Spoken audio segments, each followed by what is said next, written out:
Hey everyone, and welcome. Today, we are going to crack the code on some of those English words that are just, well, confusing. You ready to jump in?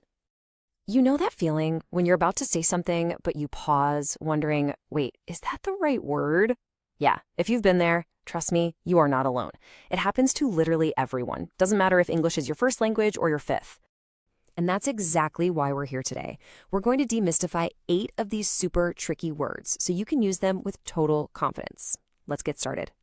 Okay, first up, words that sound alike. You know, homophones. These are the words that sound exactly the same but mean totally different things. They can be a real trap, especially when you're writing.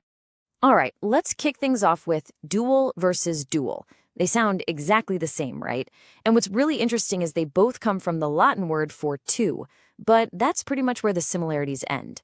Duel is all about something having 2 parts, like a phone with dual cameras. Duel, on the other hand, well, that's a fight between 2 people. So how do you remember which is which?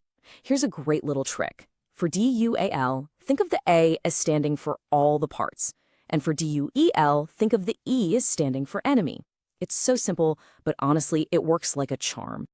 Okay, what about the word current? Its most common meaning has to do with time, right? It just means right now. Think current events, or when you're filling out a form and it asks for your current address. But wait, that's not the whole story. Because current can also mean a flow of something. Like you can talk about the powerful current of a river pulling you along, or the electrical current that's literally powering the device you're watching this on right now. Same exact word, but 2 completely different kinds of force. All right, moving on to our next category. These are the words with 2 faces. The ones that mean one thing here and something totally different, sometimes even the opposite over there. I like to call them the chameleons of the English language. For instance, let's talk about the word custom. On the one hand, a custom can be a tradition that a whole group shares, like the custom of shaking hands. But then you have a custom-made suit, which is something created for just one individual. So get this, the same word means both for the whole group and just for you. Kind of weird, right? Apply is another one that trips people up, mostly because of the little words that come after it. But the rule is actually pretty simple once you hear it. You apply for a thing you want, like you apply for a job, and you apply to a place or an organization, like you apply to a university. And just when you think you've got it figured out, there's more. Apply can also mean to physically put something on a surface, like applying sunscreen. Or it can be more abstract, like when you apply logic to solve a problem. It's a surprisingly versatile word, huh? Takes you from the beach all the way to a courtroom. You know, that idea of words having multiple meanings is the perfect segue into our final section. We're about to dive headfirst into the world of idioms, slang, and figurative language, where what you say is almost never what you literally mean. I'm sure we've all heard this one a million times. An apple a day keeps the doctor away. But come on, let's be real. Is it really all about the apples? Yeah, not so much. It's really just a metaphor, right? It stands for a much bigger idea. That having consistent, healthy habits, any good habit really, is what helps you stay well. It's all about prevention being way better than looking for a cure later on. Okay, let's jump to some modern slang. The word shook. This is not just the past tense of shake anymore, nope. Now it's used as an adjective. If you're shook, it means you are completely surprised, shocked, or just stunned by something. You know, like that feeling you get at the twist ending of a movie you totally didn't see coming? Okay, brace yourself for this next one.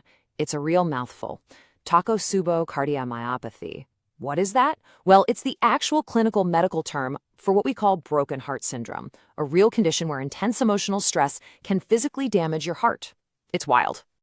But of course, in everyday conversation, we don't say that. We just say heartbroken. It's not a medical diagnosis, obviously, but it's such a powerful metaphor for that deep, aching sadness you feel when you lose someone or something important.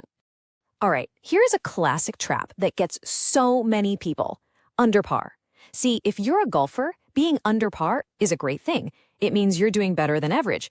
But take that phrase off the golf course and, well, it means the complete opposite. So if you call your boss and say you're feeling a bit under par, you are definitely not bragging about your golf score. You're using it as a kind of gentle way to say that you're feeling sick or just not up to your usual standard. So when you think about it, from words that sound the same to words that mean the opposite of what you'd think, all these little quirks, They aren't bugs in the system. They're features. They're the proof that we're speaking a living, breathing language that's always changing and evolving. And that leaves me with one last question for you. What's that one word in English that always makes you pause? You know, the one that makes you hesitate for just a split second before you say it. Something to think about.